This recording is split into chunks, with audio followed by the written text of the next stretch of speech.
কি রে ভাই, এটা কি হচ্ছে?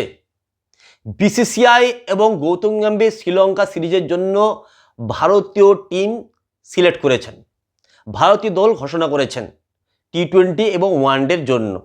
সেখানে ঘোর অন্যায় করা হয়েছে কয়েকজন প্লেয়ারের সঙ্গে, ঘোর অন্যায় করা হয়েছে। প্রথমত অভিষেক শর্মা যিনি জিম্বাবুয়ে সিরিজে দ্বিতীয় ম্যাচে সেঞ্চুরি করেছিলেন, দুর্দান্ত ব্যাটিং করেছিলেন, সেই অভিষেক শর্মাকে টি-20 দলের সুযোগ দেওয়া হলো না শ্রীলঙ্কার বিরুদ্ধে। এখন প্রশ্ন হচ্ছে যে অভিষেক শর্মার কি অন্যায় করেছেন যে তাকে সুযোগ দেওয়া হলো না টি-20 স্কোয়াডে। অন্যদিকে ঋতুরাজ গায়কোয়াড়, চেন্নাই সুপার কিংসের ক্যাপ্টেন, তিনিও জিম্বাবুয়ে সিরিজে অসাধারণ ব্যাটিং করেছেন, দুর্দান্ত ব্যাটিং করেছেন। তা সত্ত্বেও তাকে টি-20 দলের সুযোগ দেওয়া হলো না। অন্যদিকে চাহেল টি-20 বিশ্বকাপ দলে ছিলেন, তিনি একটা ম্যাচও খেলার সুযোগ পাননি। তা সত্ত্বেও এই চাহেলকে ওয়ানডে এবং টি-20 স্কোয়াডে জায়গা দেওয়া হলো না। চাহেল টি-20 বিশ্বকাপে তার পারফরমেন্স দেখানোর সুযোগই পাননি। তা সত্ত্বেও এই চাহেলকে শ্রীলঙ্কার বিরুদ্ধে যে সিরিজটা হবে সেখানে তাকে সিলেক্ট করা হলো না। অন্যদিকে রিঙ্কু সিংকে টি-20 স্কোয়াডে রাখা হয়েছে, অন্যদিকে এই রিঙ্কু সিংকে ওয়ানডে স্কোয়াডে রাখা হয়নি।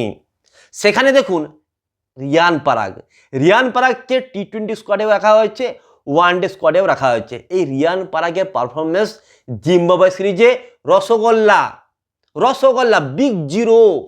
সেই রিয়ান পরাগকে ওয়ানডে দলেও রাখা হয়েছে এবং টি-20 দলেও রাখা হয়েছে।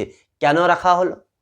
এমন কি করেছে এই রিয়ান পরাগ যাকে কিনা টি-20 স্কোয়াডেও রাখা হচ্ছে এবং ওয়ানডে স্কোয়াডেও রাখা হচ্ছে? কি কাণ্ড যে রিঙ্কু সিং দুর্ধর্ষ একজন ফিনিশার, তাকে কিনা ওয়ানডে স্কোয়াডে রাখা হলো না। রাখা হলো কাকে? রিয়ান পরাগে, যিনি কিনা সুপার ফ্লপ জিম্বাবুয়ের বিরুদ্ধে টি-20 সিরিজে। ঘোর অন্যায় করা হচ্ছে কয়েকজন প্লেয়ারদের সাথে, বিশেষ করে অভিষেক শর্মা, ঋতুরাজ গায়কোয়াড়, চাহেলের সঙ্গে ঘোর অন্যায় করা হয়েছে। তবে কয়েকজন প্লেয়ারকে আবার সুযোগ দেওয়া হয়েছে, যেমন হর্ষিত রানা, যিনি আইপিএলে দুর্ধর্ষ বোলিং করেছেন কেকেআরের হয়ে। সেই হর্ষিত রানাকে ওয়ানডে স্কোয়াডে সুযোগ করে দেওয়া হয়েছে। এবং আপনারা সকলে জানেন যে 2025 চ্যাম্পিয়ন্স ট্রফি রয়েছে, ওই কারণে হর্ষিত রানাকে নেওয়া হয়েছে এই ভারতীয় ওয়ানডে স্কোয়াডে, যাতে এই হর্ষিত রানা চ্যাম্পিয়ন্স ট্রফি খেলতে পারেন। কারণ গৌতম গম্ভীরের সাথে হর্ষিত রানার একটা কেকেআরের কানেকশন রয়েছে। অন্যদিকে শ্রেয়স আইয়ার আমরা সকলে জানি যে তাকে কিভাবে বাদ দেওয়া হয়েছিল ভারতীয় টিম থেকে। সেই শ্রেয়স আইয়ার প্রায় 6 মাস পর ভারতীয় টিমে সুযোগ পেলেন, ওয়ানডে স্কোয়াডে তিনি জায়গা পেলেন এবং ওয়ানডে শ্রীলঙ্কার বিরুদ্ধে তিনি খেলবেন, ওয়ানডে ম্যাচ যেগুলো হবে শ্রীলঙ্কার বিরুদ্ধে। সুতরাং শ্রেয়স আইয়ারকে যে সুযোগটা দেওয়া হয়েছে এটা কিন্তু সঠিক কাজ করেছে বিসিসিআই এবং গৌতম গম্ভীর, সঠিক কাজ করেছে। অন্যদিকে শিবম দুবেকে ওয়ানডে স্কোয়াডেও রাখা হয়েছে এবং টি-20 স্কোয়াডেও রাখা হয়েছে। শিবম দুবে, তার কি পারফরমেন্স আমরা টি-20 বিশ্বকাপে দেখতে পেয়েছি।